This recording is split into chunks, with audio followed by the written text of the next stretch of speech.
Guys, good morning. Ayan. Good evening sa mga viewers ko dyan. Ayan. Welcome back ulit sa aking munting channel. Ayan guys, papasok ako sa trabaho. Tinanan ko ng video. Kasi merong mga nagkakabit ng anong tawag niyan? Banderitas ba yan? Ayan. Kasi malapit na ang piyesta dito sa amin. Ayan guys, pag napasok ako, naglalakad lang ako. Kasi malapit lang naman dito sa amin ang pinagtatrabahuan ko. Ayan guys, pwedeng lakarin. Ayan, fiesta na pala dito sa amin na yun. Ayan, kaya merong nagkakabit na na banderitas. Ayan guys, ayan, samahan nyo ako na pakita ko sa inyo yung aming embroidery machine. Ayan, dati ko na itong na-vlog pero wala na akong ibang para may pang-premiere naman. Tara guys. Ayan guys, pupunta tayo sa doon sa aming computeran, sa embroidery. Ayan, nakabukod siya sa amin kasi sobrang ingay nito pag umaandar. Ayan, papasok tayo dito. Ayan guys, pakita ko sa inyo, dito pa ako sa labas. Ayan, wala yung yung operator. Lumabas siya. Ayan, papasok tayo dito sa loob. Ayan. Ayan guys. Yan guys ay makina yan ng tawag noon pag nagkakat ng ng mga tela. Ayan ang aming ngayon. Ang binordahan ngayon, ayan, mga sa barangay Tanod. Ayan, yan yung mga order sa amin.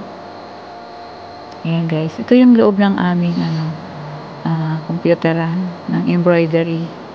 Aircon ito kasi hindi pwedeng hindi naka-aircon. Ayan guys, ayan, maraming sinulid, iba't ibang kulay. Ayan, pakita ko sa inyo.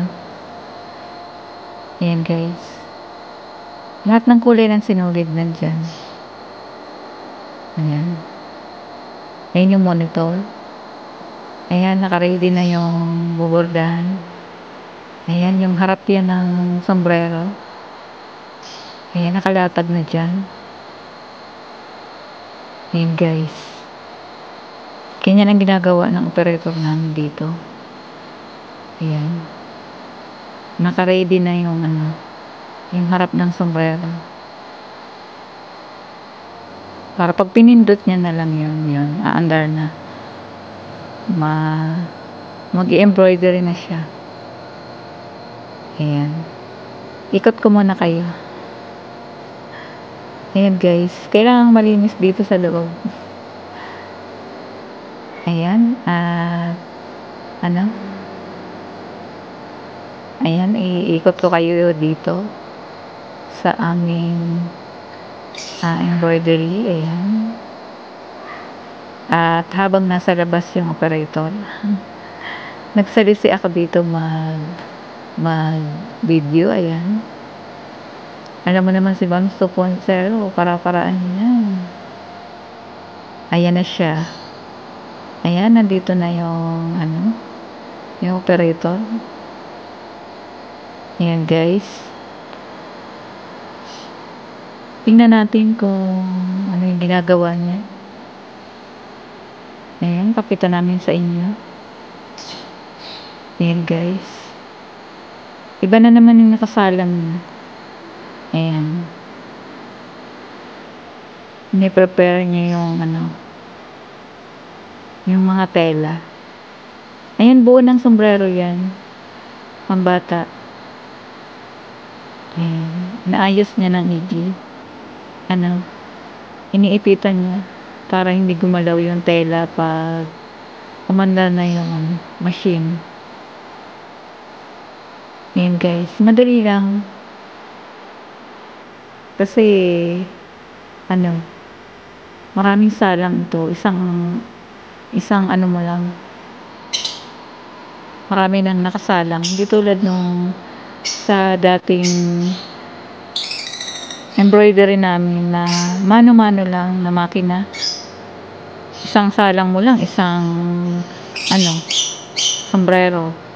Tapos, ano pa, iba-iba yung kulay. Iba-iba din yung ano. Ito, isahan na lang. Ayan, umaandar na siya guys. Ayan, tingnan nyo. Parang madilim yung kuha ko. Ayan, umaandar na siya. Ayan. Sabay-sabay yan guys. Kung ang isang ano, ayan, isang karayong, isang kulay. Ayan. Pag maraming kulay yung bubordahan mo, di maraming karayong. Ayan, ito yung monitor. Ayan, pakita ko sa inyo. Ayan, dyan makikita yung ano, yung galaw ng makina. Ayan, yung binubordahan. Tama ba yung sinasabi ko? Ayan guys. Pasensya na kayo. Voice over lang to. Kasi maingay. Maingay yung loob dito. Pag umandar yung ano, yung machine. Ayan. Parang mabibingi ka dito guys sa loob. Kaya yung aming operator dito ay naka-headset. Kasi pag wala, sobrang ingay ng ano, ng machine pag umaandar. Ayan. Ayan guys, so kasasalan lang yan pero malapit nang matapos. Ayan. Ganyan lang kadali guys ang pagborda sa embroidery na ano, computer. Ayan. Para mapadali yung ano, paggawa. Okay, nangyari na.